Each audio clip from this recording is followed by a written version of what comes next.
Bonjour à tous, je suis Noémie Gilliotte, rédactrice en chef du magazine Direction, le magazine des équipes de direction du secteur social et médico-social. Bienvenue à ce webinaire organisé par Direction et le cabinet Picard Avocat, avec le cabinet Seban et Associés. Un webinaire que nous avons décidé de vous proposer pour vous aider et vous outiller, car vous avez été confrontés à des situations difficiles, à des décisions pouvant avoir un impact pour la santé et la sécurité des personnels et des publics, dans un contexte le plus souvent pénurie d'équipements notamment, et engageant votre responsabilité civile, pénale, ainsi que celle de vos structures.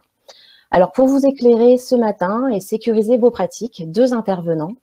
Mathieu Hénon, qui est avocat depuis 2004 et qui consacre son activité notamment au droit pénal, activité qu'il coordonne au sein du cabinet Seban et Associés, spécialisé dans le conseil et la défense du monde public et de l'ESS à Paris en région.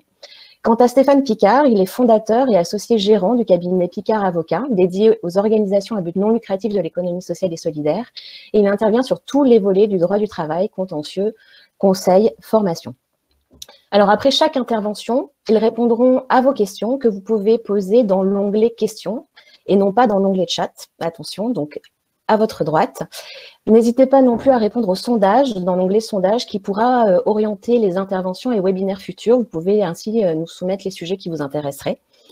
Et enfin, dès la fin de la session, vous pourrez accéder au replay de ce webinaire et nous vous ferons aussi parvenir un compte-rendu synthétisant le contenu avec les réponses auxquelles nous n'aurions pas eu le temps de répondre.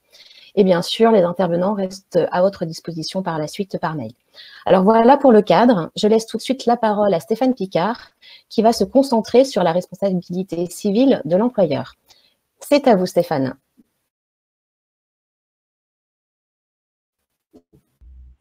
Merci Noémie pour cette introduction. Petite précision, à la fin de chacune de nos interventions, un temps sera dédié pour répondre aux questions que vous aurez donc posées dans l'onglet questions. Si il y a beaucoup de questions, elles seront traitées également dans le cadre du compte-rendu que nous vous adresserons à la suite de ce webinaire.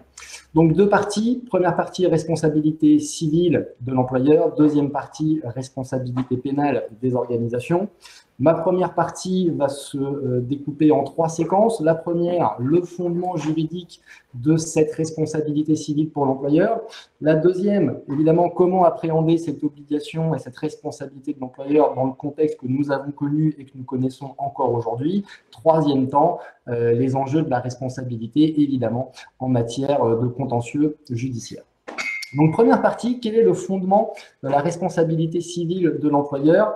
C'est en lien avec l'obligation de prévention des risques. Cette obligation de prévention des risques, elle est fixée par le Code du travail et elle a connu une évolution importante à compter de 2015, puisque à cette date, nous sommes passés d'une obligation de résultat à une obligation de moyens renforcés. L'obligation de résultat, ça veut dire quoi? Ça veut dire que dès l'instant que le risque se réalisait, la responsabilité de l'employeur était nécessairement engagée, peu important les mesures de prévention qu'il avait pu mettre en œuvre. En 2015, on passe à une obligation de moyens renforcés. Ça veut dire quoi? Ça veut dire que dès l'instant que l'employeur pourra démontrer qu'il a mis en œuvre des mesures de prévention des risques, il pourra s'exonérer de sa responsabilité civile. Donc le Code du travail, par rapport à cette obligation de prévention des risques, on pourrait synthétiser cette obligation par les mots-clés suivants: éviter les risques, lorsque cela est possible, les évaluer lorsqu'il n'est pas possible de les éviter, adapter la charge de travail, planifier l'évolution des mesures de prévention, et c'est ce que nous connaissons depuis le mois de mars, avec quasiment potentiellement le dernier stade depuis le 22 juin dernier, communiquer également auprès de ses salariés et de ses représentants du personnel, et le dernier terme, c'est celui de former vos salariés à l'évolution de leurs conditions de travail et des mesures de prévention que vous avez mises en œuvre. Donc si on peut synthétiser le propos, l'employeur doit faire tout son possible, mais il n'est pas tenu à l'impossible, surtout comme dans le contexte que nous avons connu, où vous avez fait l'objet et vous avez eu une avalanche de consignes plus ou moins claires, plus ou moins contradictoires les unes avec les autres, que ce soit la doctrine de l'ARS, les documents du conseil départemental, les documents du ministère du Travail, les documents de vos avocats respectifs. Bref, vous avez une constellation de documents potentiellement contradictoires les uns avec les autres, et surtout, faute de moyens disponibles. On se souvient au tout début du contexte de crise, la question des masques. On a eu cette décision du tribunal judiciaire de Lille qui concernait la société Carrefour Market, où l'inspecteur du travail reprochait à cette entreprise de ne pas avoir fourni à ses salariés des masques de type FFP2. Le tribunal judiciaire nous indique qu'à cette date-là, l'employeur était évidemment dans l'incapacité de fournir un tel type de protection individuelle pour les salariés. Donc, on doit faire tout notre possible, mais nous ne sommes pas tenus à l'impossible avec ces maîtres mots: éviter, évaluer, adapter et planifier les mesures de prévention des risques. Qui est responsable sur le plan civil? Là, il n'y a pas de sujet, il n'y a pas de discussion possible. C'est la personne morale qui est responsable sur le plan civil. Ce n'est pas le directeur, ce n'est pas le chef de service, c'est encore moins la gouvernance ou les administrateurs qui vont être civilement responsables du non-respect vis-à-vis des salariés des mesures de prévention et donc de l'obligation de moyens renforcés en matière de sécurité. La responsabilité personnelle d'un directeur, qu'il soit général ou d'établissement ou encore chef de service, elle ne pourrait être engagée que sur le fondement du contrat qui le lie avec son organisme gestionnaire sur la thématique classique de la sanction disciplinaire. Mais en aucune façon, nous pourrions retrouver devant un conseil de prud'homme ou un tribunal judiciaire la personne morale plus Monsieur X ou Madame Y en qualité de directeur général ou chef de service, directeur d'établissement. Ça ne fonctionne pas comme ça. Il n'existe qu'une seule exception qui concerne le harcèlement moral. Dans le cadre d'une procédure liée à des faits présumés de harcèlement moral, le présumé auteur des faits peut se retrouver devant un conseil de prud'homme. Pour ce qui nous concerne aujourd'hui en matière de responsabilité liée au Covid-19, il ne pourra être recherché que la responsabilité de la personne morale au sens de l'organisme gestionnaire et donc employeur des salariés. Alors, comment appréhender cette obligation de sécurité dans le contexte que nous avons connu et dans le contexte que nous connaissons aujourd'hui? Puisque, je vais enfoncer des portes ouvertes, mais évidemment, la situation aujourd'hui n'est plus la même que celle que nous avons connue courant du mois de mars, au mois d'avril et au plus fort de la situation début mai.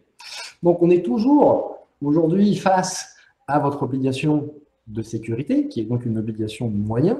Des clients continuent de recevoir des courriers des inspections du travail pour leur rappeler que si la phase épidémique connaît des évolutions qui vont dans le bon sens, ce n'est pas pour autant que la vigilance des employeurs doit baisser et que les efforts de prévention des risques doivent être maintenus.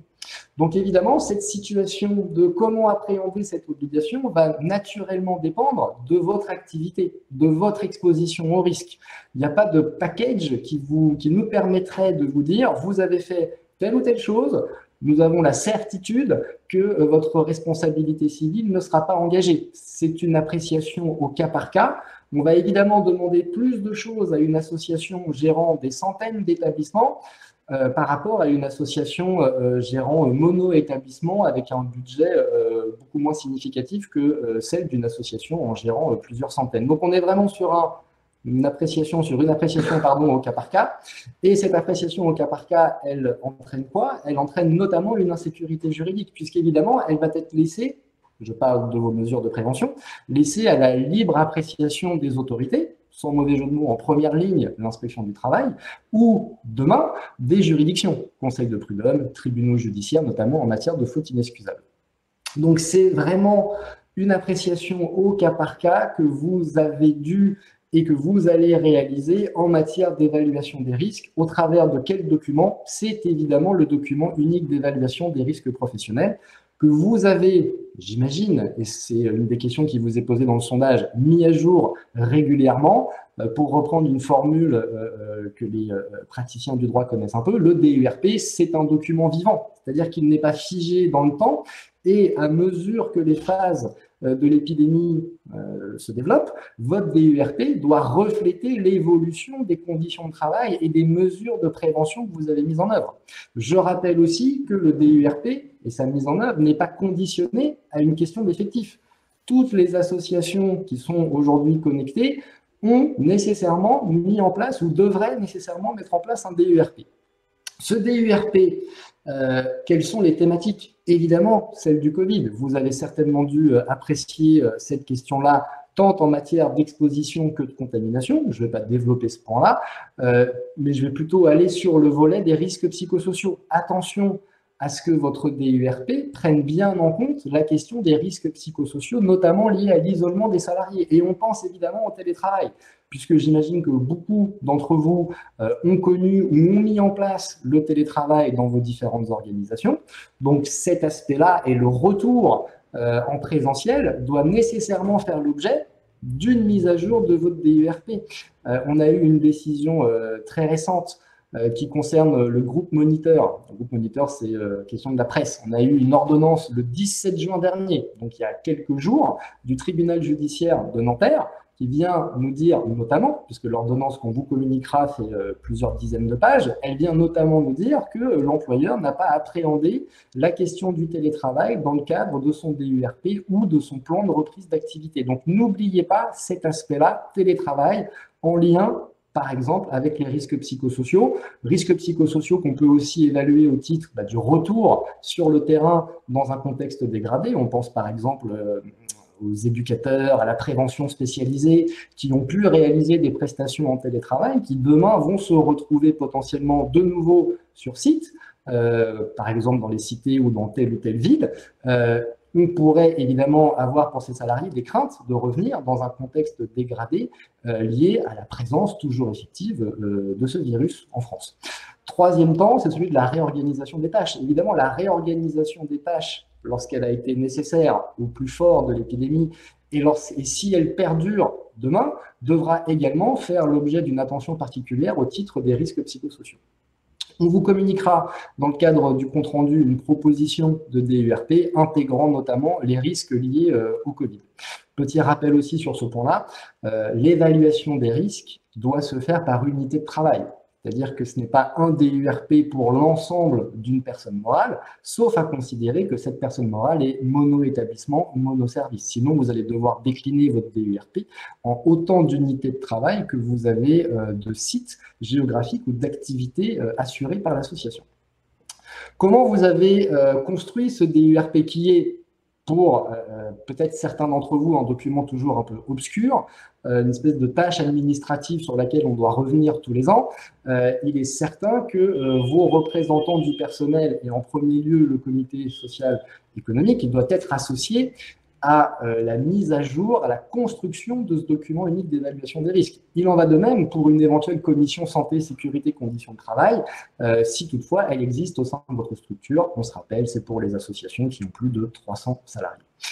Donc, représentants du personnel, qui vont devoir être associés, mais également potentiellement consultés. Pourquoi? Parce que le DURP doit être mis à jour dans 3 situations. La première, c'est évidemment chaque année. La deuxième, lorsqu'une information supplémentaire intéressant l'évaluation d'un risque dans une unité de travail est recueillie. La troisième, et c'est celle qui nous intéresse, lors de toute décision d'aménagement important modifiant les conditions de santé, de sécurité ou les conditions de travail. Et ce changement important des conditions de travail ou de la santé ou de la sécurité des salariés, c'est une thématique prévu par le Code du travail, où ce n'est plus simplement une association du CSE qui doit être réalisée, mais c'est une consultation de l'instance. Également, le sujet lié à la consultation du CSE, et qui me fait aussi un petit aparté par rapport à cette décision très récente du tribunal judiciaire de Nanterre. Vous avez dû entendre que les délais de consultation du CSE ont été largement réduits. On est passé d'1 mois à 8 jours en dehors d'expertise et à 11 jours en cas d'expertise. Les organisations syndicales ayant saisi le tribunal judiciaire de Nanterre estimaient que ces délais n'étaient pas conformes au Code du travail. C'est balayé d'un revers de main par le tribunal judiciaire de Nanterre qui vient nous dire que ces délais-là sont tout à fait conformes et permettent au CSE, dans ce contexte particulier, d'avoir suffisamment de temps pour se prononcer de façon éclairée sur le sujet. Toutes les décisions qui ont été rendues, et là on voit vraiment une accalmie, donc toutes les décisions qui ont été rendues à chaud par les tribunaux judiciaires ont toutes visé cette question de la mise à jour du document unique d'évaluation des risques. Et ont toutes mis en lumière également l'association ou l'absence de consultation du CSE. Donc attention, si on est passé par les 2 premières phases, Cette ordonnance du tribunal judiciaire de Nanterre, une petite, sans mauvais jeu de mots, piqûre de rappel, ne baissez pas la garde et surtout soyez attentifs aux mesures que vous allez mettre en œuvre ou que vous allez modifier ou carrément supprimer dans le cadre de la reprise d'activité. Cette décision, cette ordonnance du TJ de Nanterre, c'est exactement ce sujet-là. La société consulte son CSE sur un plan de reprise. Le CSE considère qu'il n'a pas suffisamment de temps, d'où la remise en cause des délais. Il était bouté sur ce plan-là, mais il obtient gain de cause sur tout le reste, à savoir la société n'a pas suffisamment associé ses représentants du personnel, n'a pas communiqué suffisamment d'informations.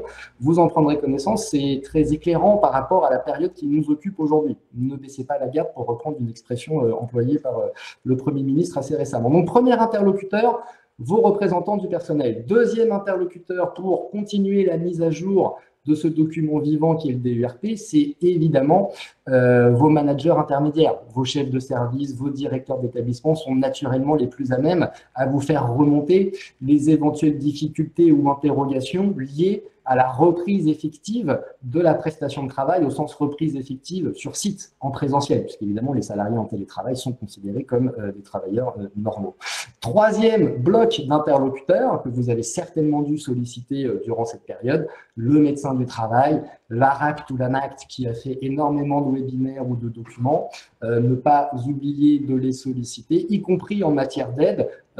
Ils sont une ressource absolument importante à mobiliser. Et le dernier, évidemment, l'inspecteur du travail. Plusieurs clients, je l'ai évoqué en introduction, ont encore reçu des courriers assez récemment, fin mai, début juin, de plusieurs dizaines de pages, donnant satisfecit sur les mesures mises en œuvre par l'association ou par les associations, mais allant jusqu'au bout de la démarche et sollicitant d'aller vraiment dans le détail du fonctionnement des mesures de prévention mises en œuvre. Donc, n'oubliez pas l'inspecteur du travail, il est toujours préférable de l'informer en amont plutôt que de le voir, entre guillemets, débarquer dans vos structures pour un contrôle plus ou moins inopiné. Une question sur laquelle on va passer rapidement, c'est est-ce que vous devez mettre à jour votre DURP en lien avec la question de l'agent biologique? Est-ce que le Covid-19 est considéré comme un agent biologique? Et donc, est-ce que votre DURP doit être mis à jour à la lumière des contraintes particulières liées aux agents biologiques? Sur ce point, nous n'avons pas de décision, on va dire, de fond, c'est-à-dire que nous n'avons que des décisions des tribunaux judiciaires rendues en référé qui sont contradictoires entre eux. Le tribunal judiciaire de Lille, pour une association d'aide à domicile, nous a dit que oui, le DURP devait être mis à jour à la lumière des risques biologiques. Pareil pour le tribunal judiciaire de Lyon concernant une entreprise de transport de colis. À l'inverse, le tribunal judiciaire d'Aix-en-Provence à propos d'une boulangerie ou le tribunal judiciaire du Havre pour l'usine Renault nous dit non, votre DURP n'a pas à être mis à jour à la lumière du risque biologique. Pour les associations du secteur, évidemment, c'est un enjeu très important puisque si on est bien d'accord que cette question de l'agent biologique à la base concerne des professions type laboratoire manipulant les agents biologiques, les communications qui ont pu être faites par le ministre du Travail viennent quand même nous donner une orientation comme quoi les professionnels de santé et tous les travailleurs dans les fonctions les exposent à un risque spécifique, quand bien même l'activité n'impliquerait pas normalement l'utilisation délibérée d'un agent biologique, doivent faire l'objet d'une mise à jour du DURP à la lumière de cette question d'agent biologique. Là encore, dans le cadre du compte-rendu, on vous expliquera un peu plus en détail les choses, mais ce qui est certain, c'est qu'aujourd'hui, vous avez deux possibilités. Enfin, vous aviez ou vous avez toujours deux possibilités. Mettre à jour votre DURP en prenant en compte ce risque d'agent biologique avec des contraintes beaucoup plus lourdes, c'est certain. Deuxième option, considérer que cet agent biologique ne rentre pas dans le cadre de votre activité et donc mettre à jour et mettre en œuvre surtout des mesures de prévention qui ne sont pas en lien avec cette situation d'agent biologique. Et évidemment, si vous choisissez cette deuxième option et en cas de contrôle de l'inspection du travail ou en cas de questionnement de vos représentants du personnel, vos mesures de prévention devront être absolument d'une rigueur absolue. Donc, organisation de la reprise d'activité, traitement des risques, adaptation de la charge de travail. On est sur la thématique du plan de continuité d'activité et aujourd'hui plutôt le plan de reprise qui fait, je le répète, l'objet de cette décision du tribunal judiciaire de Nanterre du 17 juin dernier. Là, je vais aussi passer rapidement sur le sujet, mais ce qu'il faut avoir en tête, c'est que vous avez plusieurs situations possibles au sein d'une même association, notamment par le prisme de l'activité. Des activités ont continué quasiment telles quelles, d'autres ont été largement modifiées, et enfin d'autres ont été complètement arrêtées, activité partielle. Même chose pour le collectif des salariés qui s'est trouvé un peu fracturé, puisque vous avez des salariés qui ont continué leur activité et qui vont par exemple bénéficier de la prime Covid, qui est un autre sujet.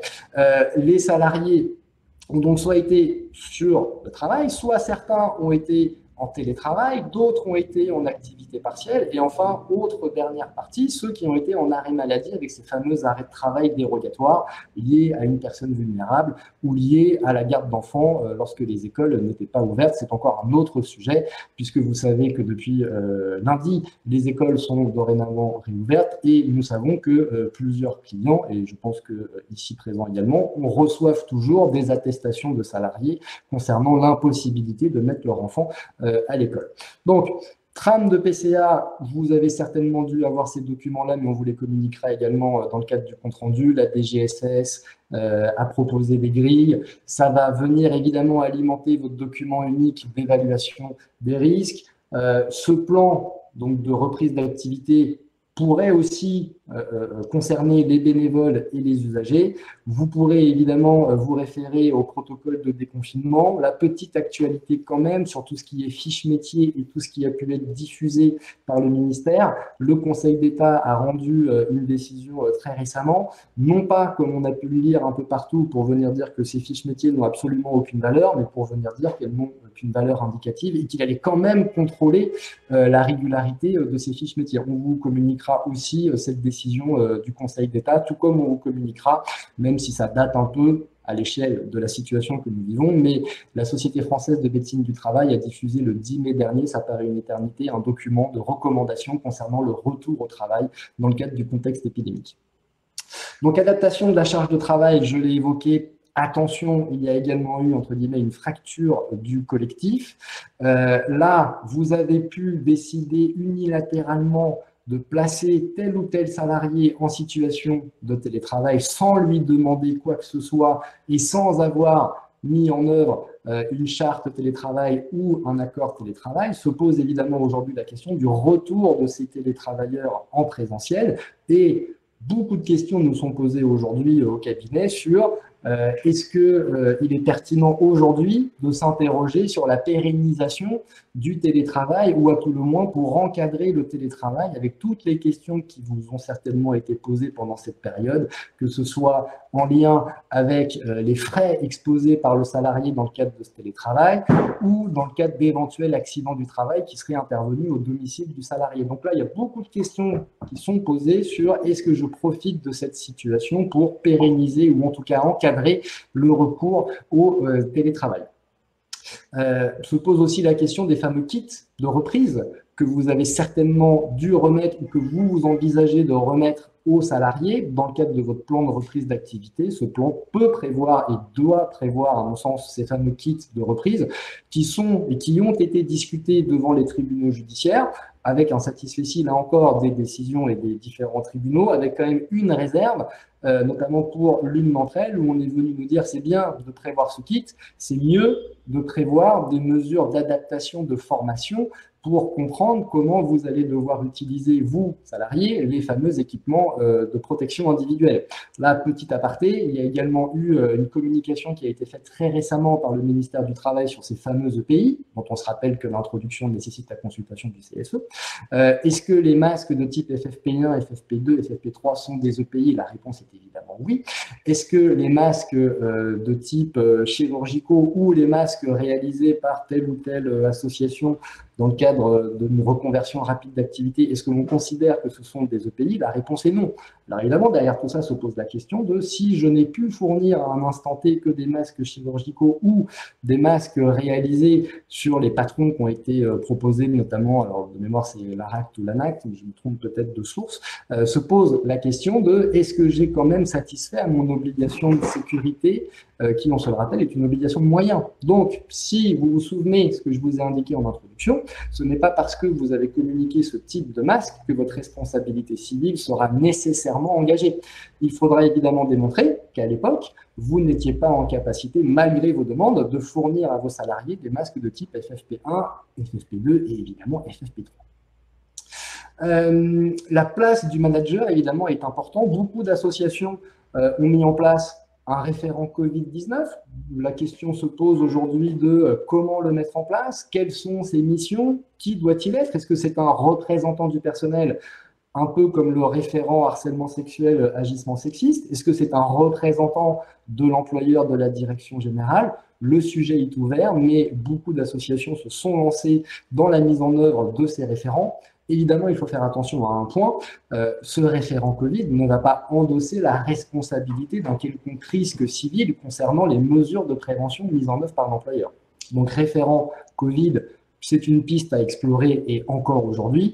Proposer à l'issue d'une période de télétravail un entretien avec le manager, et pourquoi pas en présence de psychologues, plusieurs mutuelles ont développé ce service dans le cadre du Covid-19. Ça fait partie aussi des bonnes pratiques dans le cadre de votre plan de reprise d'activité ou des mesures de prévention des risques que vous avez mises en œuvre. Autre sujet qui a fait la une des médias, c'est celui des tests de dépistage et de la prise de température. Beaucoup d'entre vous nous ont questionné au travers des différents webinaires qu'on a pu réaliser ou directement par le biais du cabinet sur est-ce que je suis en droit de faire des tests? La réponse est clairement non. Vous n'êtes pas habilité. Certains d'entre vous ont dû avoir des personnes de l'ARS qui sont venues à un instant T pour pratiquer ce type de test. Mais ce n'était pas vous, en tant que personne morale, qui pouvez les pratiquer. Deuxième sujet, la prise de température. Là, il y a un peu plus de débat sur est-ce que je peux prendre la température de mes salariés. Vous avez dû voir dans les différents médias que certaines entreprises avaient construit des stands pour la prise de température de salariés. Ma réponse va être nuancée. Par principe, non. Pourquoi? Parce que vous allez collecter des données de nature médicale et que c'est formellement interdit. Après, si vous ne collectez pas les dites données, on est sur une thématique de dignité de la personne et de conditions dans lesquelles ces prises de température vont se dérouler. Et surtout, ça va impliquer beaucoup d'autres questions. Quid si le salarié refuse?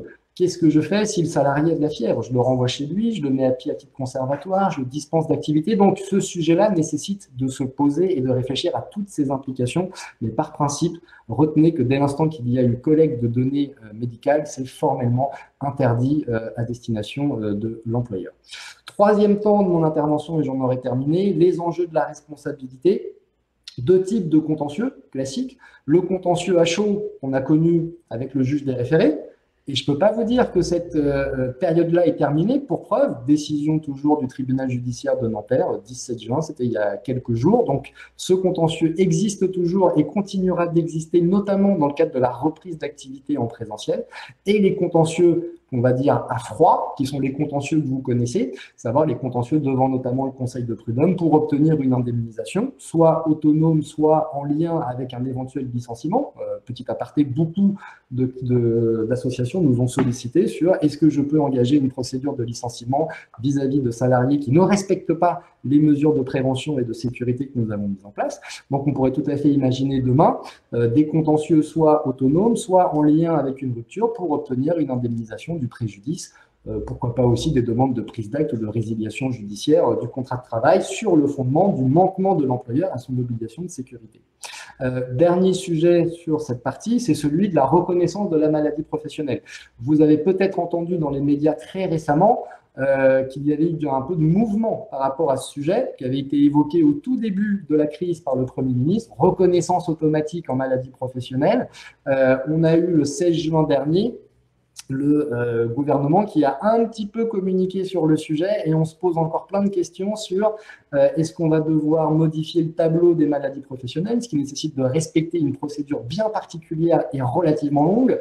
Est-ce que l'on va faire quelque chose auprès de ce qu'on appelle les comités régionaux de reconnaissance des maladies professionnelles qui sont l'instance qui viennent déterminer pour les maladies hors tableau s'il y a un lien essentiel avec l'activité, moyennant évidemment un taux d'incapacité prévisible de 25%. On se pose encore plein de questions, mais le sujet qu'on pensait être enterré, entre guillemets, ressort depuis quelques jours, la reconnaissance automatique. Et donc là se posera la question de comment déterminer que l'éventuelle infection est intervenue au lieu de travail, au temps de travail et un lien direct et essentiel avec l'activité.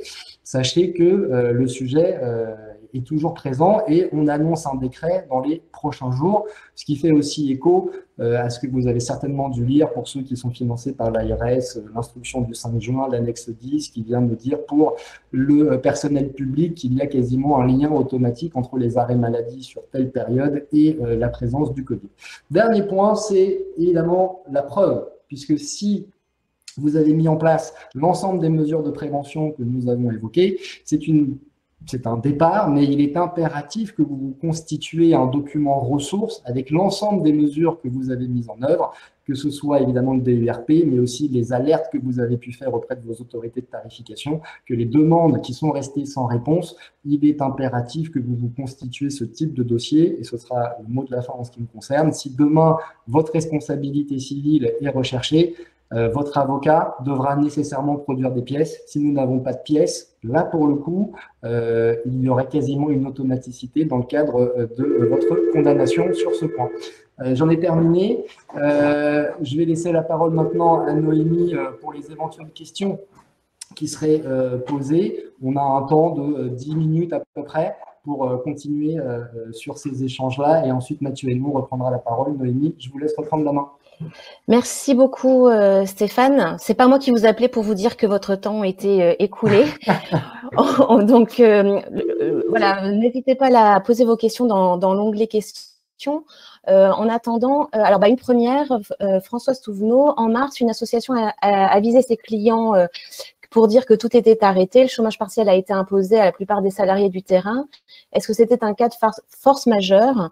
Et est-ce le chômage partiel imposé, est-ce que ce chômage partiel imposé est illicite? Pardon. Oui, pardon. Donc, cette question-là, effectivement, c'est ce qui a agité tout le secteur au tout début de la crise. Est-ce que le secteur est éligible à l'activité partielle? Donc là, il y a eu des réponses oui, des réponses non. Aujourd'hui, il n'y a pas de sujet, il n'y a pas de débat. Le secteur est bien éligible à l'activité partielle. Mais comme toujours, le principe souffre d'exceptions. Et les exceptions, c'est notamment celle de la continuité des soins. Évidemment, vous ne pouvez pas arrêter du jour au lendemain pour des activités de type prise en charge de personnes en situation de handicap ou de personnes âgées. Vous ne pouvez pas arrêter du jour au lendemain cette prise en charge.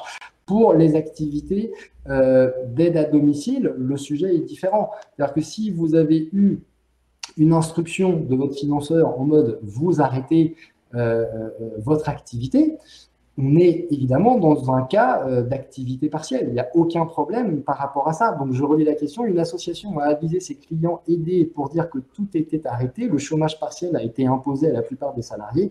Est-ce que c'était un cas de force majeure? Alors, le cas de force majeure n'a rien à voir, entre guillemets, avec le bénéfice de l'activité partielle.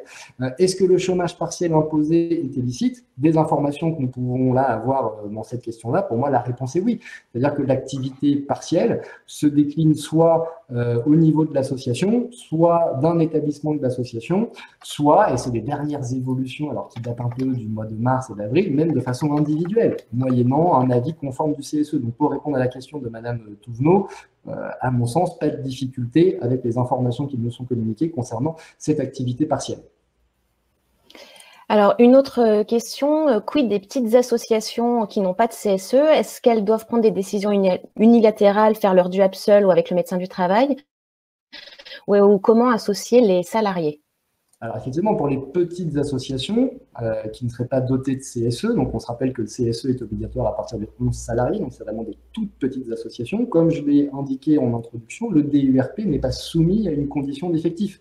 Donc, il est clair que cette association doit mettre en place un DURP et elle peut effectivement y associer ses salariés, puisque par principe, on est sur un effectif très réduit, donc beaucoup plus simple d'associer un collectif de salariés d'une dizaine de personnes. Je mets de côté l'hypothèse d'un constat de carence pour des associations beaucoup plus importantes. Là, je parle vraiment sur une toute petite association. Donc oui, vous devez mettre en place un DURP. Oui, vous devez associer le médecin du travail. Il n'y a pas d'obligation. Maintenant, évidemment, c'est une préconisation importante que celle d'associer le médecin du travail. Faire un petit groupe avec des salariés, la réponse est également oui. Donc, Donc, vous ne devez pas laisser cette situation sans réponse. Il est impératif pour cette association qu'un DURP soit mis en œuvre et que des mesures de prévention aient été mises et continuent d'évoluer à mesure que la phase de l'épidémie évolue de son côté. Alors, une autre question, est-ce que le salarié a le droit à une indemnité de télétravail? Alors, la question de l'indemnité du télétravail, là, je l'ai évoqué rapidement. Le ministère, dans un premier temps, nous avait indiqué qu'il devait y avoir une indemnisation, rétropédalage. Pourquoi? Parce que depuis les ordonnances Macron de 2017, le Code du travail a été modifié et l'indemnisation a été supprimée. C'est-à-dire qu'antérieurement à 2017, le Code du travail prévoyait bien l'indemnisation du télétravail. Depuis 2017, les premières ordonnances Macron, ça a été supprimé, mais on revient sur le principe, on va dire, global. Tous les frais qui sont engagés par le salarié dans le cadre de l'exécution de son contrat de travail, qu'ils soient en présentiel ou en télétravail, doivent faire l'objet d'un remboursement. Donc, c'est par le biais des frais professionnels que l'indemnisation doit être réalisée. Et là, ça se développe en deux sous-parties. Et on a, entre guillemets, les deux écoles dans nos clients et au niveau associatif. Soit c'est une indemnisation forfaitaire, soit c'est une indemnisation au réel sur la présentation de facture. Alors évidemment, si on est sur une indemnisation au réel, va se poser la question de comment déterminer la part du forfait téléphonique généralement illimité qui a été consacré à l'activité professionnelle, quelle est la part de l'électricité consacrée au télétravail pour recharger son ordinateur ou son téléphone professionnel. Bref, ça nécessite d'encadrer les choses si on est sur un remboursement de frais professionnels. Une indemnisation globale est acceptée par l'URSSAF dans des limites qu'on pourra vous rappeler dans le cadre du compte-rendu. Et donc, si on ne dépasse pas ces limites-là, l'URSSAF considère que l'indemnité a été utilisée conformément à son objet. D'accord, merci bien. Une autre question, des salariés s'opposent à ce que la société d'entretien fasse le ménage dans leur bureau en application du protocole Covid par crainte de contamination. Est-ce que c'est possible ? Alors, attendez, excusez-moi, une entreprise refuse de faire le ménage. Des salariés s'opposent à ce que, je comprends que les salariés de l'association s'opposent à ce que la société d'entretien fasse le ménage dans leur bureau, par crainte d'être contaminés par les intervenants extérieurs. Alors, évidemment, là, on est sur la logique de prestataire qui doit également appliquer lui-même son protocole, mais qui doit aussi faire appliquer à ses salariés les protocoles qui sont mis en œuvre dans l'association. Donc là, on est sur une logique classique, en dehors même de toute question de Covid. Les entreprises prestataires doivent respecter les différents plans et les mesures mises en œuvre au sein de l'association dans laquelle elles interviennent. Donc là, si ce sont les salariés qui s'y opposent, c'est un sujet autre. Soit il y a des mesures qui ont été mises en œuvre, elles ont été communiquées au prestataire, le prestataire les respecte. Ça me semble difficile que ces salariés s'opposent, soit effectivement le prestataire refuse ou ces salariés du prestataire refusent d'exécuter le protocole. Et dans ce cas-là, effectivement, c'est plus un lien entre guillemets, l'entreprise utilisateur et le donneur d'ordre. Mais les salariés, je ne vois pas comment est-ce qu'ils peuvent s'y opposer. C'est-à-dire qu'à un moment donné, nécessairement, ça doit remonter au niveau de la direction de cette association. Alors, on repasse sur le chômage partiel. Qui détermine la date de fin d'une période de chômage partiel pour personnes vulnérables? Une personne a un arrêt sans date de fin de son médecin traitant. Or, pour procéder au remplacement, on a besoin d'une date pour se projeter. Qui décide? Alors là, effectivement, c'est un sujet beaucoup plus compliqué. Ce qui est sûr, c'est que l'activité partielle, c'est normalement l'employeur qui est en demande et qui renouvelle chaque mois ou selon la période déterminée l'activité partielle. Sauf que, vous le savez tous, il y a eu un basculement de ce type d'arrêt maladie. En gros, au lieu de prendre sur le budget de la sécurité sociale, on va prendre sur un budget autre et ils ont basculé en activité partielle complètement dérogatoire. A priori, ce serait le médecin traitant qui serait en capacité de venir dire à un instant T, cette personne-là, au regard du contexte épidémique qui existe ou pas aujourd'hui ou demain en France, peut reprendre son activité. Donc, effectivement, là, ce n'est pas l'employeur qui a la main, ou alors il faudrait que l'employeur fasse passer à ce salarié une visite auprès du médecin du travail et que le médecin du travail vienne, entre guillemets, contredire les préconisations, recommandations du médecin traitant. pour venir dire non, cette personne n'est pas vulnérable, elle ne rentre pas dans les différents cas, donc du coup je considère qu'elle est apte, et donc de facto l'employeur pourrait s'appuyer sur cet avis du médecin du travail pour arrêter l'activité partielle concernant ce salarié. Voilà pour les réponses. Très bien, on repasse au DUERP. On a encore 5 minutes pour les questions. Okay. Pour la mise à jour du DUERP, quelle est la responsabilité d'un établissement sachant également que le CSE existe au national. Donc, ça doit être une grosse association gestionnaire au niveau national, 5000 salariés. Quelle est la responsabilité d'un établissement en local pour sa mise à jour? Je me répète, il n'y a pas, alors, cette logique-là est très propre au secteur. C'est-à-dire que vos budgets sont faits, alors si je mets de côté les CEPOM par établissement, vous avez des SIRET par établissement, vous raisonnez beaucoup par établissement, des conventions collectives du secteur s'appellent pour les services et les établissements, mais il n'y a qu'un seul employeur, il n'y a qu'une seule personne morale, c'est l'employeur, l'association gestionnaire. Donc, quelle est la responsabilité d'un établissement en local? Je serais tenté de dire aucune, sauf à ce que la direction de cette association s'appuie sur le volet contractuel pour dire vous, directeur de pôle, d'unité, de service, vous n'avez pas mis en œuvre les mesures nécessaires et je vais être sur un volet de responsabilité contractuelle, au sens contrat de travail. Mais il n'y a pas de responsabilité civile en tant que telle. Ce n'est que la personne morale qui peut être responsable civilement au sens personne morale, gestionnaire, employeur, et non pas établissement. D'accord. Et alors, une dernière, est-ce que le fait d'utiliser des masques en tissu, alors que l'entreprise a des masques chirurgicaux, peut être imputé comme une non mise à disposition des moyens et avec quelles conséquences pour l'employeur? Alors là, c'est ce que j'ai évoqué tout à l'heure. Il y a deux catégories, FFP1, FFP2, FFP3, et les masques en tissu et les masques chirurgicaux. C'est-à-dire que masques tissu et masques chirurgicaux, pour le ministère du Travail et sous réserve de décisions qui seront rendues dans les prochains mois, voire dans les prochaines années, ils ne sont pas considérés tissus chirurgicaux comme étant des EPI, donc des équipements personnels de sécurité individuels. Maintenant, je le répète, ce n'est pas parce que vous n'avez pas fourni du FFP1, FFP2 et FFP3 que l'employeur a méconnu son obligation de prévention des risques.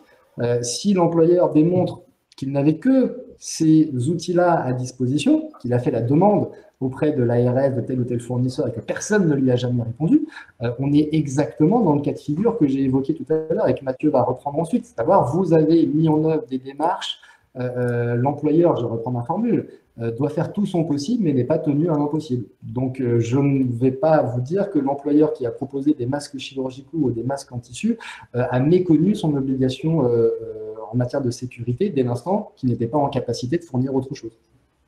Voilà pour ces questions. D'accord. Eh bien, merci beaucoup Stéphane. Pour les autres questions auxquelles on n'aurait pas eu le temps de répondre, ce sera dans le compte-rendu qu'on vous enverra à la fin de ce webinaire, bien entendu. Et maintenant, c'est au tour de Mathieu Hénon de vous présenter les enjeux en matière pénale. Il me revient maintenant d'aborder une question particulière qui est celle de la responsabilité pénale des établissements, des associations, des établissements, des structures également de gestion et également des personnes physiques qui sont chargées soit de diriger, soit de représenter, soit d'animer ces différentes activités, ces différents établissements. Alors peut-être un petit mot d'abord pour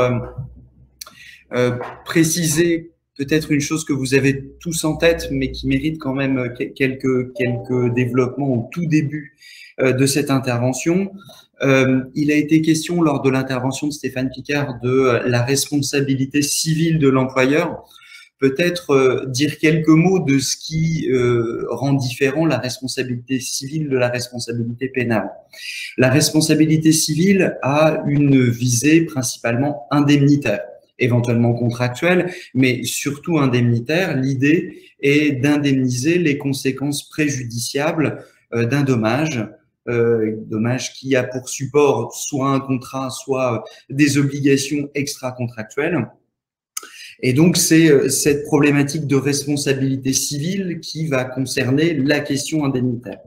À côté de cela, vous avez donc la question de la responsabilité pénale, qui est celle de la sanction qui peut être prononcée à l'égard d'une personne qui a commis une infraction une infraction, c'est-à-dire un comportement qui est défini par la loi comme délictueux, criminel ou contraventionnel, en tout cas qui est défini comme constitutif d'une infraction. Voilà pour la philosophie différente de ces deux actions. Dans leur mise en œuvre, ces deux procédures, ces deux cadres de responsabilité divergent également. La responsabilité civile, la responsabilité de l'employeur est une responsabilité qui s'intègre dans un contentieux noué entre deux parties, l'employeur d'un côté, le salarié, l'agent, le préposé de l'autre, qui vont s'opposer sur l'appréciation d'un différend et les modalités d'indemnisation des conséquences dommageables de ce différend. Dans le cadre de la responsabilité pénale, les choses prendront généralement une forme assez différente, c'est-à-dire dans un premier temps une plainte déposée soit par le préposé précisément, l'agent ou le salarié qui s'estime victime d'une infraction commise par son employeur. Ce peut être également une plainte déposée par un usager de l'association ou de l'établissement qui, là encore, s'estimerait victime d'une infraction pénale commise à son détriment par l'établissement ou par l'association ou les structures associées. Cette plainte va aboutir à la mise en œuvre d'une enquête de police avec un certain nombre d'investigations qui vont être menées notamment par les services de police sous l'autorité du parquet et aboutir, le cas échéant, à un procès avec éventuellement une condamnation, une déclaration de culpabilité, une condamnation. Pourquoi je vous dis tout ça? Parce que puisqu'on se dit quelques mots de la procédure, il faut vous dire deux choses. La première, c'est que des procédures, des plaintes, il en existera probablement, tout simplement parce que la période y est propice, les personnes ont été contraintes de se confiner, ont été éloignées de leurs proches. Certains de ces proches étaient précisément confiés à des structures telles que les vôtres. Et donc, évidemment, ce type de situation aboutit classiquement, sociologiquement, si j'ose dire, à un dépôt de plainte. Donc, ces procédures vont exister. Ce n'est pas parce que ces procédures existeront qu'elles aboutiront à des condamnations effectives. Et précisément, l'objet de notre intervention d'aujourd'hui est de se doter des moyens qui vont permettre d'éviter une mise en cause effective des responsabilités de vos établissements, de leurs animateurs, de leur gouvernance, en cas de plainte qui serait déposée par des salariés ou par des usagers des services que vous proposez. Alors, mon intervention va se faire sur le fond de manière assez classique. Je vais vous dire quelques mots dans un premier temps des infractions qui sont susceptibles d'être envisagées dans le contexte qui est le nôtre actuellement, qui est le nôtre depuis la mi-mars finalement et qui promet de rester dans l'actualité pendant encore quelques temps. Les infractions, donc ensuite les auteurs, les personnes à qui ces infractions peuvent être reprochées. Et là, pour ne pas conserver de suspense de manière injustifiée, pour reprendre le propos de Stéphane Picard à l'instant, effectivement, en matière pénale, la responsabilité ne sera pas nécessairement celle de la personne morale, elle pourrait être également celle des personnes physiques, si celles-ci ont commis les éléments constitutifs d'une infraction pénale qui justifierait des poursuites. Ça, c'est pour les auteurs. Et puis, j'en terminerai en évoquant les moyens de défense qui sont à votre disposition. Voilà. Et puis, évidemment, je me plierai ensuite bien volontiers à l'exercice des questions si vous en avez. Sur les infractions, vous avez probablement, comme moi, suivi l'actualité dans le contexte sanitaire que nous vivons. On a entendu parler d'un certain nombre de plaintes déposées contre des établissements gestionnaires, contre des EHPAD, contre des ministres, pas devant le tribunal correctionnel cette fois, devant la Cour de justice de la République. Enfin, c'est le même sujet, la même problématique. Vous avez probablement entendu aussi un certain nombre d'infractions qui ont été envisagées. On a parlé de la non-assistance à personne en danger, par exemple. Alors, on n'en parlera pas dans le cadre de cette intervention, même si évidemment je pourrais répondre aux questions que vous posez sur ce terrain-là, tout simplement parce que l'infraction de non-assistance à personne en danger n'est probablement pas celle qui est susceptible de s'appliquer en l'occurrence, en tout cas majoritairement, et du reste, ce n'est pas sur ce fondement-là que les enquêtes ont été ouvertes sur la base de ces plaintes déposées. Elles ont été ouvertes, ces procédures, sur deux qualifications principales, qui sont le délit de mise en danger de la vie d'autrui ou de risque causé à autrui, et les délits, si on peut dire, d'atteinte involontaire à l'intégrité physique, c'est-à-dire de blessures involontaires ou d'homicide involontaire, selon évidemment les conséquences dommageables d'une contamination éventuelle dans le cadre du travail ou dans le cadre de l'utilisation des services que vous proposez.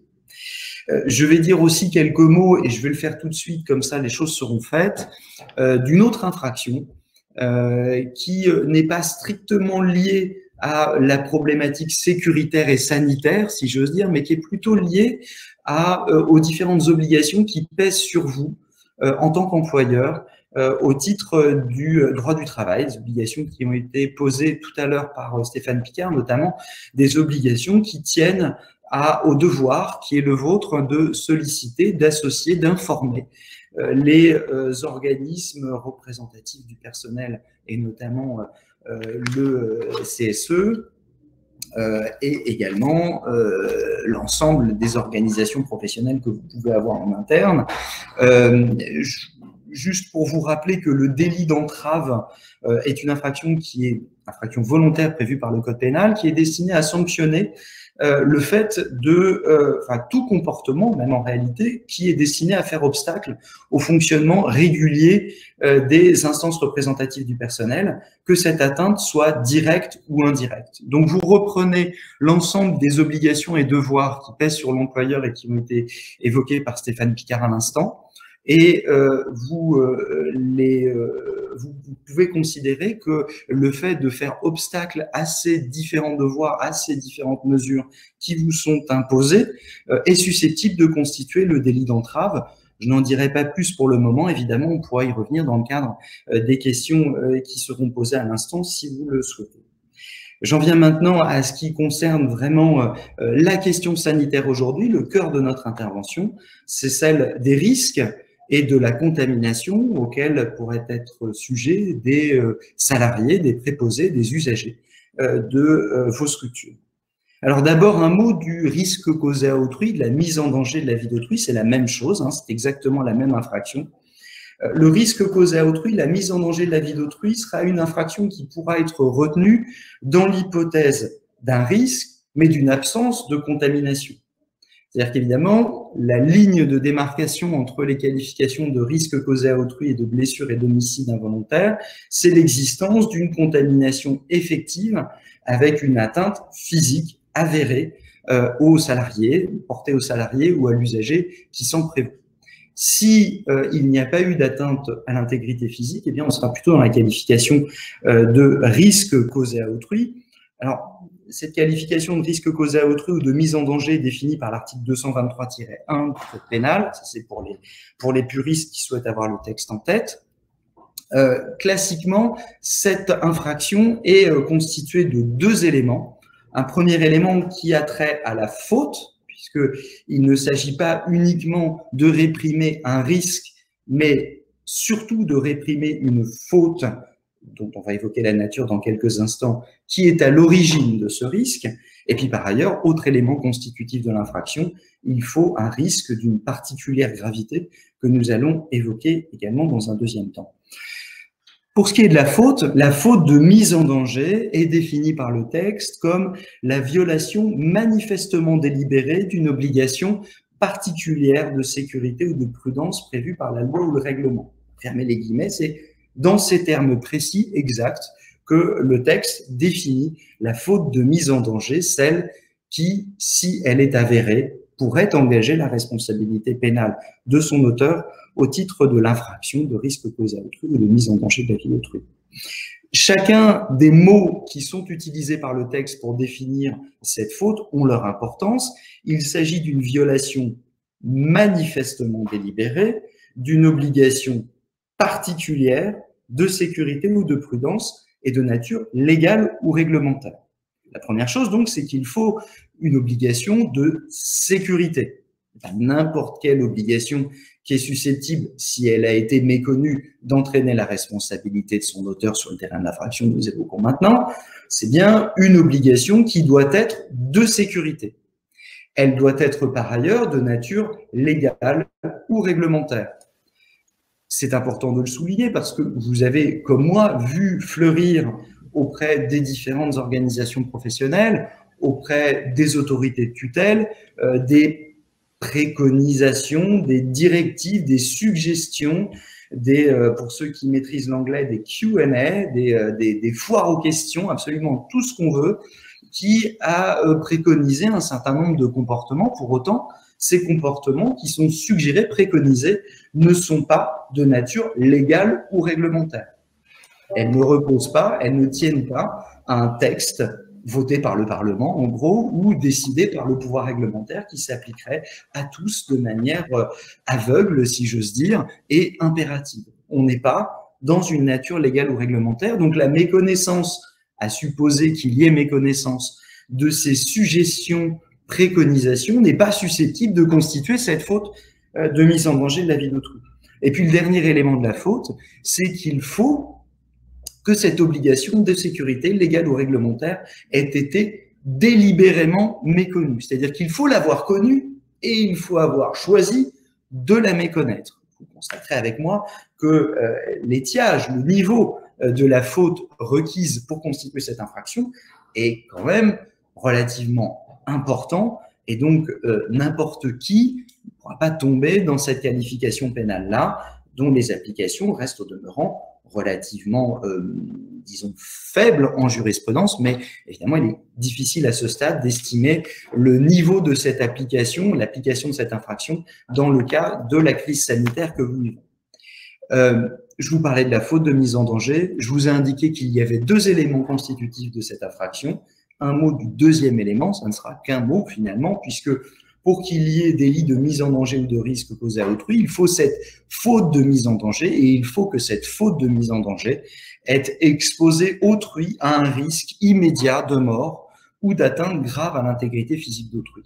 Alors, je suis à un petit peu plus d'un mot, je vous l'accorde, mais je ne dirais pas grand-chose de plus que cela parce que finalement, il est extrêmement difficile pour nous, praticiens, de déterminer si l'exposition à un risque de contamination au Covid-19 est susceptible de constituer, dans l'esprit du juge pénal, un risque immédiat de mort ou d'atteinte grave à l'intégrité physique. On a eu ce débat pendant des dizaines d'années sur la question de l'amiante, sans d'ailleurs que cette question soit totalement et définitivement tranchée aujourd'hui en jurisprudence pénale par la Chambre criminelle de la Cour de cassation. J'ajoute que en matière pénale, et ça me permet d'en dire un mot en rebondissant sur ce que disait Stéphane Picard à l'instant, en matière pénale, nous ne disposons pas d'outils de contentieux à chaud, pour reprendre la formule de Stéphane tout à l'heure.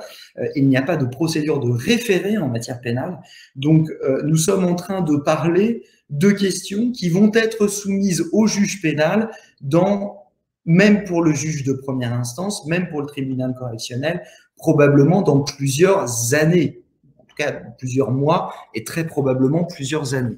Et alors, si on veut avoir une certitude sur la jurisprudence qui sera adoptée par la Chambre criminelle de la Cour de cassation, là, il faut attendre plusieurs années, évidemment, pour avoir une idée un petit peu plus précise de l'applicabilité, si j'ose dire, de ce délit, ou des contours de cette applicabilité, en tout cas, du délit de mise en danger au contexte de la crise sanitaire et du Covid-19.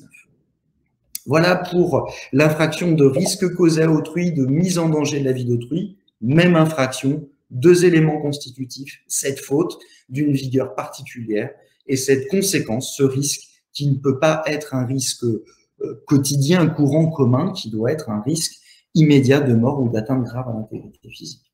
Voilà pour la mise en danger. Quelques mots maintenant des infractions dites d'atteinte involontaire à l'intégrité physique d'autrui.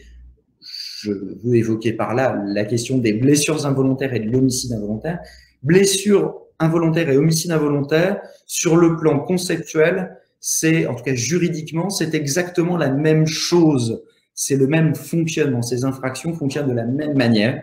La seule différence de taille, effectivement, ce sont les conséquences dommageables. C'est-à-dire que dans un cas, sur les blessures involontaires, on est dans l'hypothèse d'une contamination au virus avec des conséquences physiques, mais qui ne vont pas jusqu'au décès de la victime, évidemment. Et puis, dans le cas de l'homicide involontaire, là, c'est l'hypothèse malheureuse, tragique, du décès d'un salarié, par exemple, d'un agent, d'un préposé ou d'un usager des services que vous proposez.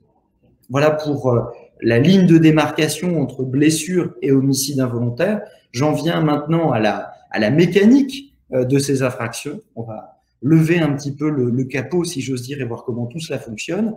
Alors d'abord, pour qu'il y ait blessure ou homicide involontaire, il faut d'abord qu'il y ait un dommage, on vient de s'en dire quelques mots, qu'il y ait une faute, on va s'en dire quelques mots tout à l'heure, mais il faut surtout qu'il y ait un lien de causalité entre ce dommage et cette faute. S'il n'y a pas de lien de causalité, s'il y a une faute qu'on arrive à déterminer, s'il y a bien un dommage, mais si entre les deux, il n'y a aucun lien de cause à effet, qu'il soit direct ou indirect, évidemment, il ne peut pas y avoir d'infraction. Ça a l'air de tomber sous le sens, ça n'est pas toujours le cas, et ça constitue bien souvent un moyen de défense extrêmement efficace en cas de poursuite pour blessure ou homicide involontaire. D'ailleurs, sur la question de la contamination au Covid-19, se posera nécessairement en cas de poursuite la question du lien de causalité qui existerait entre une contamination avérée, survenue, et le travail. Pour engager la responsabilité de l'employeur, qu'il soit personne morale ou son représentant personne physique, il faudrait établir l'existence d'une faute, d'une contamination et un lien de causalité entre les deux. Dans le contexte actuel, il sera probablement, et il va devenir de plus en plus difficile, d'établir que la contamination, si elle est intervenue dans le cadre du travail et donc par conséquent qu'elle serait liée à un manquement qui pourrait être imputé à l'employeur. Évidemment, la problématique de l'accident de travail et des maladies professionnelles rentrera en ligne de compte puisque la reconnaissance en maladie professionnelle ou accident de travail pourrait contribuer à établir l'existence de ce lien de causalité entre la faute éventuelle et le dommage. La faute éventuelle maintenant, quelques mots à ce propos. Deux hypothèses de fautes susceptibles d'être exigées, enfin en tout cas qui pourraient trouver application en l'espèce.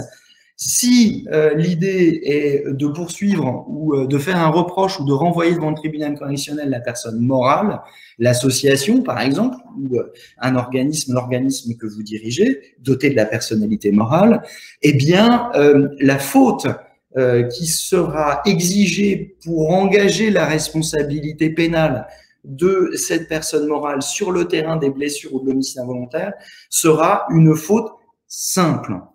La faute simple, pour nous, en matière d'homicide et de blessures involontaires, c'est la faute d'inattention, de négligence ou d'imprudence. Et ce peut être également un manquement à l'obligation générale de sécurité qui pèse sur l'employeur et dont Stéphane Picard vous a dit à l'instant quelques mots en vous disant d'elle qu'elle avait été dans un premier temps une obligation de moyens et aujourd'hui une obligation de moyens renforcée. Cette obligation-là, si elle est méconnue, si le juge pénal arrive à la conclusion qu'elle a été méconnue, eh bien, elle est susceptible d'engager la responsabilité pénale de la personne morale. Elle peut constituer le support d'une condamnation de la personne morale, pourvu évidemment que cette faute, ce manquement à l'obligation générale de sécurité, est dans un lien de causalité directe ou indirecte, mais existant, entraîner la contamination, le cas échéant mortelle, d'un usager, d'un salarié, d'un préposé de vos structures. Voilà pour la première famille de fautes qui donc sera à réserver à la personne morale. Vous m'avez compris, si c'est une faute simple qu'il suffit, entre guillemets, d'établir pour engager la responsabilité pénale de la personne morale, ça n'est pas le cas pour l'engagement de la responsabilité pénale des personnes physiques. Un mot déjà pour dire, et c'est un petit peu l'une des différences significatives et sensibles entre le propos de Stéphane à l'instant et le mien, en matière pénale, la responsabilité de la personne morale, de la personne physique pourra être engagée.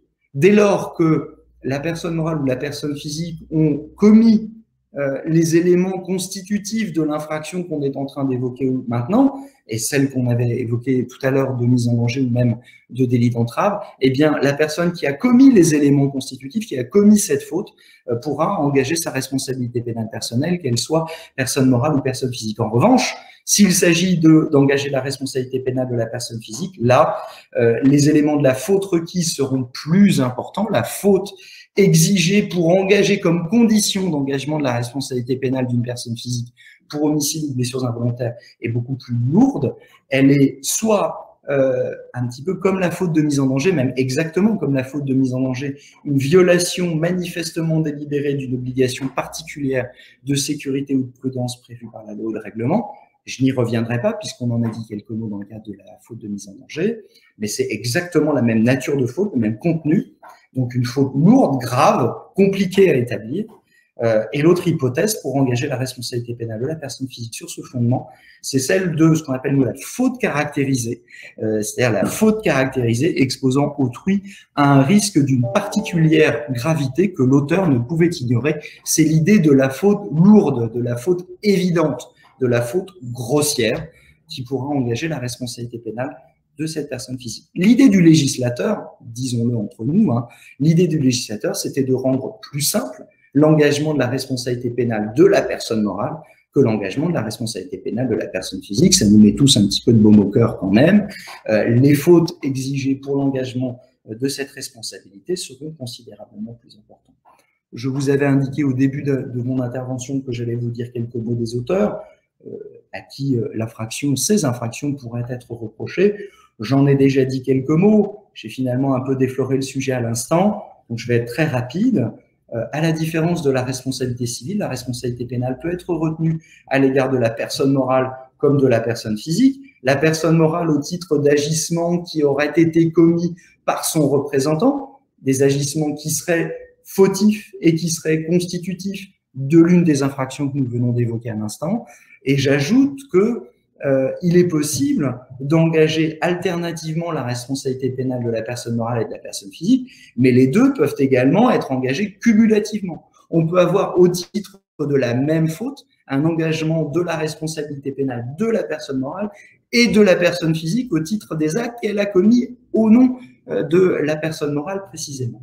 Donc, possibilité de cumuler les responsabilités de l'employeur personne morale et des personnes physiques qui l'animent et qui le représentent.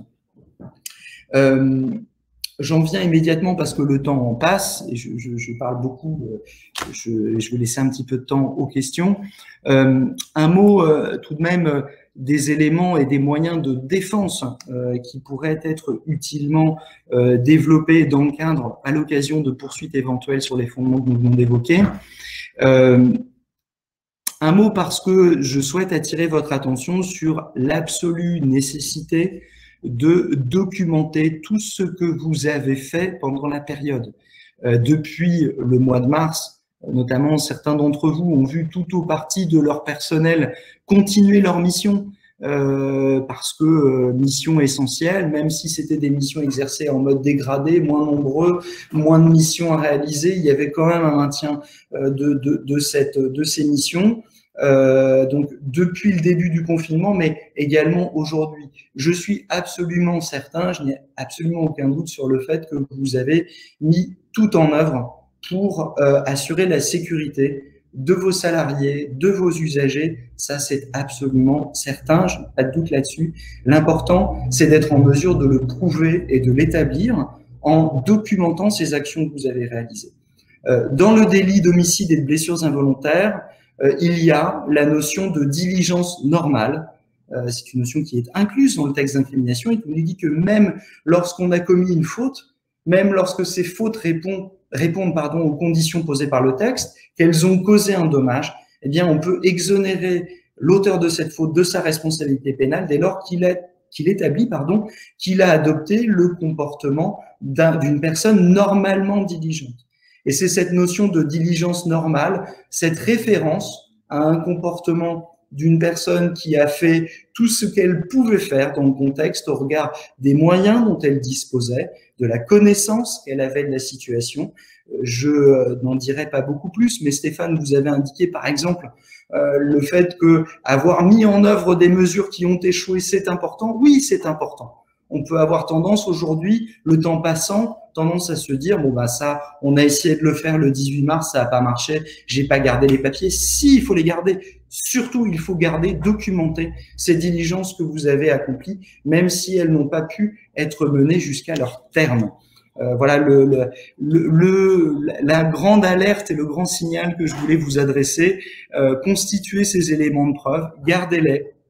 Le pire n'est jamais certain. On peut tout à fait se dire qu'il n'y aura pas de poursuite, mais on peut se dire aussi que statistiquement, il y en aura certainement, que vous pourriez être amené à devoir vous justifier sur ce qui a été réalisé auprès des services d'enquête et qu'à ce moment-là, au-delà de ce que vous pourrez dire, eh bien, ce que vous pourrez démontrer vous permettra de vous sortir des difficultés. Voilà, j'en ai terminé.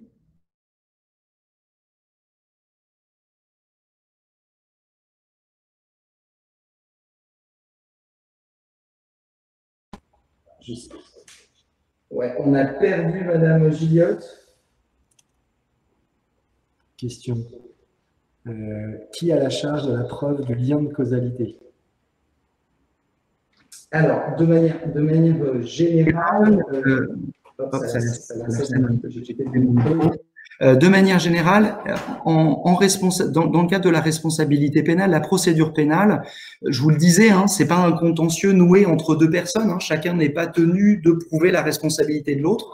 En matière pénale, on dépose une plainte, les services d'enquête enquêtent, et si au terme de cette enquête, il apparaît que les éléments constitutifs de l'infraction sont réunis, eh bien celui qui les a commis sera renvoyé devant un tribunal correctionnel pour s'en expliquer. Ce qui veut dire que celui qui doit prouver tous les éléments dont on vient de se parler aujourd'hui, c'est le procureur de la République, les enquêteurs, éventuellement un juge d'instruction qui doit, c'est son rôle, établir l'existence des éléments constitutifs de l'infraction. Ça n'est pas à la personne poursuivie de prouver qu'elle est innocente, ça n'est pas à la partie poursuivante de prouver l'existence d'une infraction, c'est au parquet, au procureur de la République de prouver l'existence de cette infraction. Et nous, notre devoir, si notre responsabilité pénale devait être engagée, c'est de se défendre au moyen des pièces, notamment, que j'évoquais à la fin de mon intervention. Très bien. Autre question qui nous est posée. Quid des délais de prescription pour la mise en danger?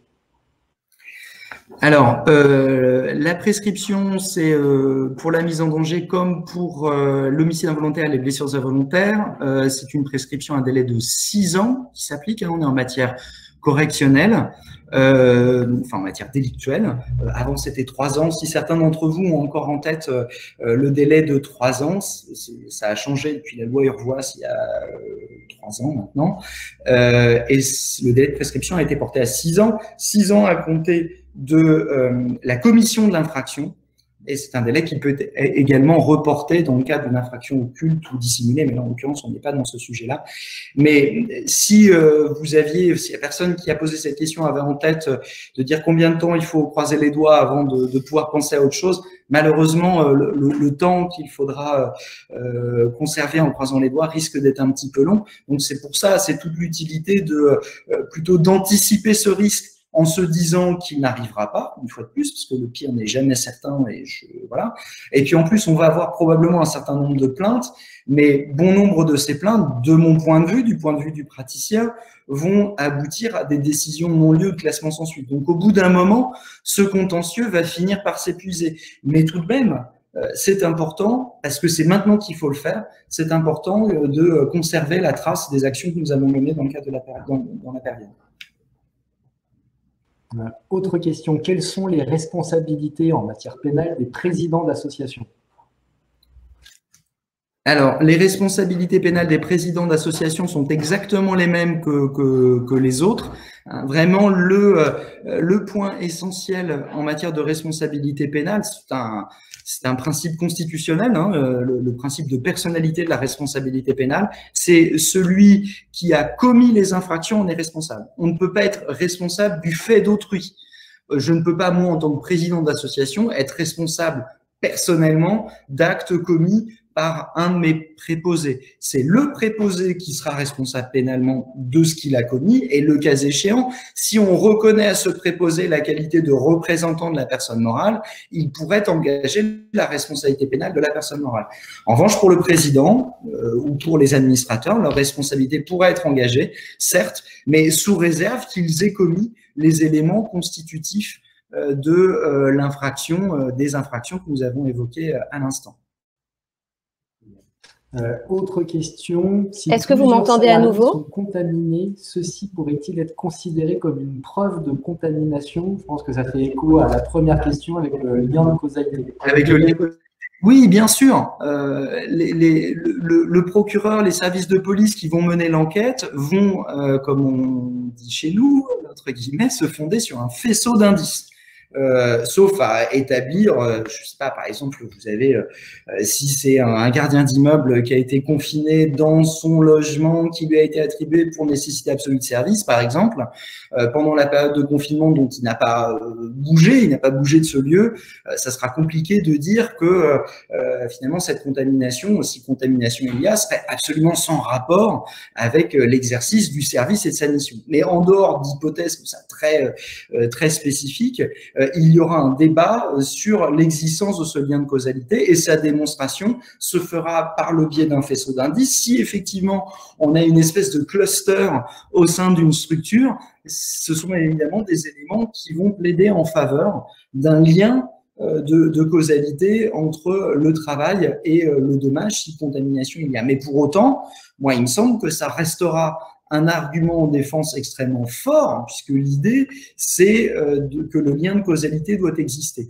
Après, une fois de plus, je vous parle du droit tel qu'il est aujourd'hui, tel qu'il était par le passé. Est-ce que le juge pénal ne va pas faire évoluer sa jurisprudence sur cette question-là du lien de causalité dans les années à venir, notamment du fait du contexte que nous vivons? C'est quelque chose que je ne peux pas apprécier, en tout cas à l'heure où je vous parle. Ce lien de causalité doit être établi. Il ne sera pas évident à établir en l'occurrence. Et effectivement, des circonstances telles que celles qui étaient évoquées dans la question pourraient contribuer à la démonstration de ce lien de causalité, effectivement. Et ce lien de causalité fait évidemment écho aussi à la question de la reconnaissance de la maladie professionnelle, puisque vous savez que cette maladie professionnelle, qui est aujourd'hui donc hors tableau, doit être directement liée, il doit y avoir un lien essentiel entre l'activité normale du salarié et donc la contamination au Covid-19. D'où les débats que j'ai évoqués aussi tout à l'heure sur est-ce que le tableau des maladies professionnelles va être modifié ou est-ce qu'ils vont passer sur une modification de la procédure du comité régional de reconnaissance des maladies professionnelles. Dernière question sur le volet pénal, Mathieu, qui fait écho aussi à ce que j'ai évoqué en introduction. En matière pénale, la responsabilité est-elle de moyens ou de résultats?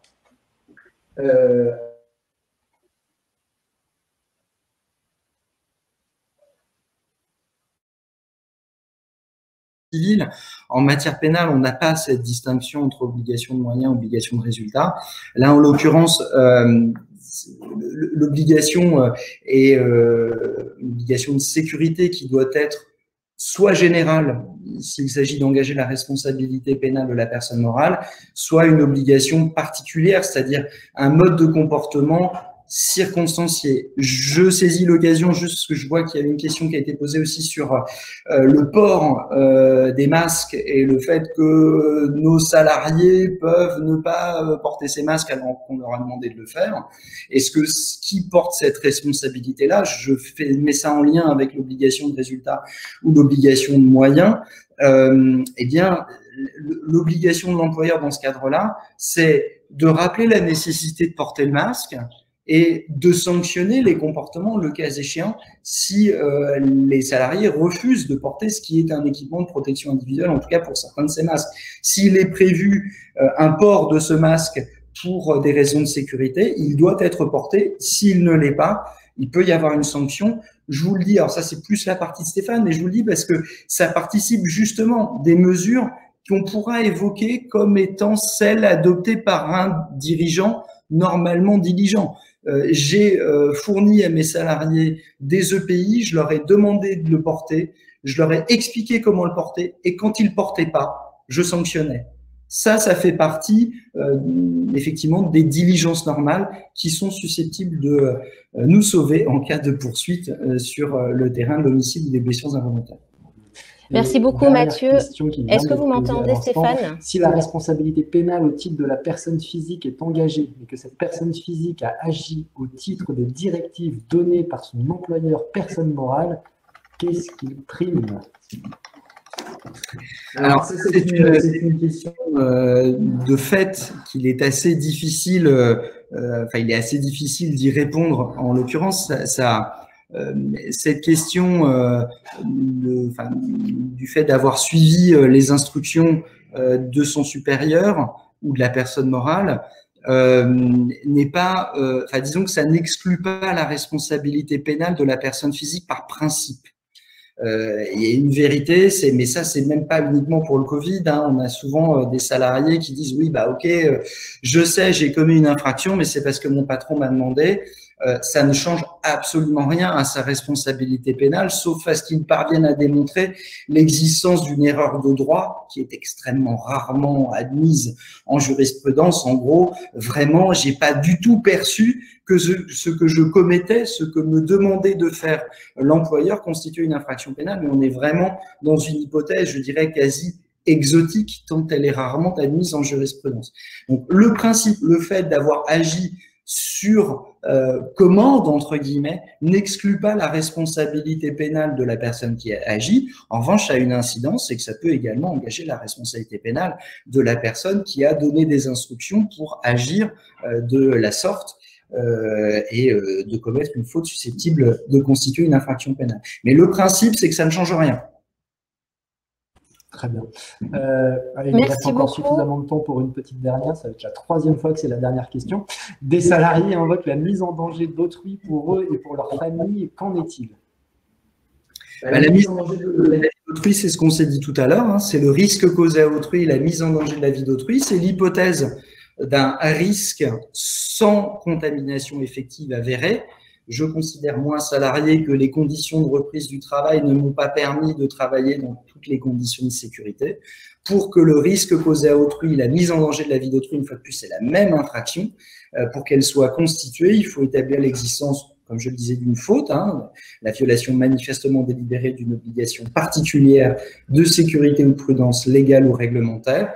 Et puis par ailleurs, il faut que cette faute ait exposé les salariés qui parviennent à le démontrer, en tout cas que le parquet parvienne à démontrer cette condition-là, que la faute a exposé les salariés à un risque immédiat de mort ou d'atteinte grave à leur intégrité physique. Merci beaucoup Mathieu. J'espère que là vous m'entendez. Excusez-moi pour le petit problème technique. La parole pour la conclusion. Oui. Est-ce que vous m'entendez? Vous m'entendez bien? On a ça y est, vous m'entendez? La connexion de Noémie Gilliot de direction. Est-ce que vous m'entendez pas là? Comme on dit dans le jargon, freeze. Elle est figée. Écoutez, on a répondu à quasiment l'intégralité des questions qui ont été posées. Oui, on vous entend, merci, c'est parfait. Il est quelle heure? Il est midi 11h52. Allez, on en prend une dernière à la volée comme ça. J'ai vu une question sur, oui, des salariés ne respectent pas les mesures de prévention. Comment les sanctionner? Est-ce qu'une note de service est nécessaire? Alors, la note de service n'est pas nécessaire pour sanctionner un salarié qui lui-même a une obligation de sécurité vis-à-vis de ses autres collègues, c'est-à-dire que lui-même doit protéger sa santé. Donc, si le salarié, et c'est ce que j'ai évoqué dans ma présentation, ne respecte pas, il y a eu effectivement des sanctions disciplinaires, voire des procédures de licenciement qui ont été engagées, peu important l'existence d'une note de service. La note de service, elle est intéressante, mais attention, ça va être une note de service sur les questions d'hygiène, de sécurité. Ça fait écho à quoi? Ça fait écho au règlement intérieur, du respect de la procédure d'adjonction au règlement intérieur, avec évidemment une réserve. Nous ne serions pas sur des mesures permanentes. ce qui permettrait d'exclure l'application de la procédure liée à la modification du règlement intérieur, mais va se poser la question par rapport à votre note de service de est-ce qu'elle a été mise en œuvre avec le CSE? Est-ce que vous avez informé le CSE? Est-ce que vous avez informé les salariés? Donc, à choisir entre note de service ou pas, je tentais de vous dire que vous n'avez pas besoin de note de service pour sanctionner un salarié qui ne respecterait pas les mesures de prévention que vous avez mises en œuvre par ailleurs. Alors, je ne sais pas si Noémie est de retour parmi nous. Attendez. Non. Je n'entends pas. Vous m'entendez pas? Écoutez, on a répondu à l'intégralité de vos questions. Mathieu, si tu as une dernière observation à faire, je t'en prie, je te laisse. Oui, alors, juste une fois de plus, revenir, parce que c'est en plus un point de convergence entre les interventions de Stéphane et la mienne. Vraiment garder une trace de ce que vous avez fait, parce que nous sommes tous convaincus que vous avez bien fait et mis tout en œuvre pour assurer la sécurité de tous. Ce qui est important, c'est garder une trace de tout cela. Peut-être un mot également pour vous dire que vous ne serez peut-être pas informé de l'existence d'une plainte qui serait déposée contre votre établissement, vos structures. Donc, faut savoir qu'il peut exister un certain nombre de procédures qui seraient lancées sans que vous en soyez informés. Donc, gardez une fois de plus la trace de ce que vous avez fait. Et si vous recevez une convocation devant les services de police pour une audition ou ce genre de choses, pensez à, c'est vraiment pas de la réclame, mais pensez à consulter votre conseil habituel ou un avocat parce que vraiment, il y a quelques petites choses, précautions à prendre dès le départ. Vraiment, je le dis, c'est une fois de plus pas du tout de la réclame, mais il m'arrive très souvent de récupérer des dossiers après coup, après qu'un certain nombre de maladresses ont été commises, notamment dans le cadre de ces auditions. Donc, gardez une trace de tout cela. Soyez attentifs aux signaux faibles, une convocation, une réquisition. Dans ces cas-là, parlez-en autour de vous, consultez votre cabinet d'avocat. Discutez-en.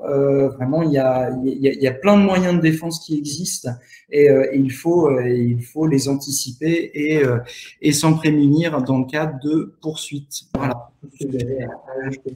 Et on me dit finalement dans l'oreillette qu'on entend Noémie, donc je vais lui laisser prendre la parole pour terminer. Oui, merci beaucoup. Alors, effectivement, désolée pour ces petits problèmes techniques. Je voulais juste vous remercier, remercier Mathieu Hénon et Stéphane Picard d'avoir animé ce webinaire. Et puis, vous remercier à tous de l'avoir suivi. N'hésitez pas, si cela vous a plu, si vous avez des suggestions de sujets, si vous voulez qu'on développe ce genre de format, à nous en faire part, nous faire part de vos suggestions, à suivre le compte LinkedIn de direction pour pouvoir être au fait des prochaines manifestations. Et puis, vous aurez aussi plus d'informations et d'outils dans les derniers numéros de direction sur le sujet. Voilà, donc merci encore à tous et puis à très bientôt.